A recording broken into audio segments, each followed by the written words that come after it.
کیا اس کا نام مسلمانی ہے؟ کیا اس کا نام مسلمانی ہے؟ میں یہ پوچھنا چاہتا ہوں، اپنی زندگی کی پرواہ نہیں کی، اپنے لباس کی پرواہ نہیں کی، مسلمانوں خدا کی عزت پاک کی قسم اٹھا کر کہتا ہوں، اپنی تو کیا اپنی اولاد کی بھی پرواہ نہیں کی۔ سب سے اعلیٰ انسان کو اولاد پیاری ہوتی ہے۔ اگر کوئی بیمار ہو جائے، بیٹا بیمار ہو جائے، باپ کی کوشش ہوتی ہے میرے لاکھوں کروڑوں اربوں روپے لگ جائے لیکن میرا بیٹا بچنا چاہیے۔ اپنی اولاد کی پرواہ نہیں کی، صرف ایک ہی کام کیا ہے، یا اللہ کے نام کی تعظیم سکھائی مسلمانوں کو، یا اس کے رسول کے نام کی تعظیم سکھائی۔ دیکھو جا کے پورے روپے زمین عرب و عجم کا موازنہ کر کے دیکھو، اپنی نگاہ سے مشاہدہ کر کے دیکھو کہ مسلمانوں کیا اس چیز کا نام مسلمانی ہے کہ جنہوں نے منبر رسول پر کھڑے ہو کر اپنے دامن روپیوں سے ڈالروں سے تو بھرے اور انہوں نے اپنے محل کو بنائے، لیکن یہ ایسا مرد کلندر اپنا محل نہیں، بیٹے کا محل نہیں، بیٹی کا محل نہیں، کسے درویش کا محل نہیں، عزیزان محترم کسے مرید کا محل نہیں بنایا، لیکن اللہ کے قرآن کا محل بنایا۔ سبحان اللہ۔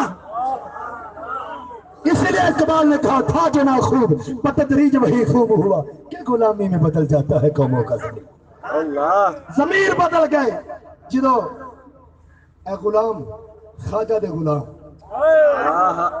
کندے تے ویک رہے صرف اللہ دے قرآن، اللہ دے قرآن دے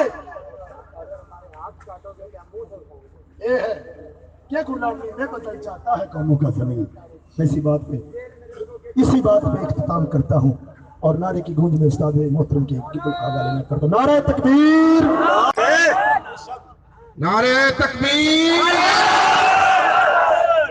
کم از کم لوگوں کو یہ تو خبر ہو ان میں نعرے کی طاقت ہے۔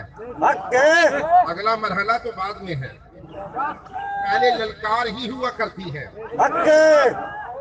پہلی للکار میں ہی دم ہو تو سب کچھ ہو جاتا ہے۔ مجھے تو احساس ہے ہمارا نعرہ کمزور ہو سکتا ہے، ہمارے ارادے کمزور نہیں ہو سکتے، کیونکہ ارادے جن کے پختہ ہو، نظر جن کی خدا پر ہو، تلاطم خیز موجوں سے وہ گھبرایا نہیں کرتے۔ یقین محکم عمل پہم محبت فاتح عالم، جہاد زندگانی میں ہے یہ مردوں کی شمشیریں۔ نعرہ تکبیر،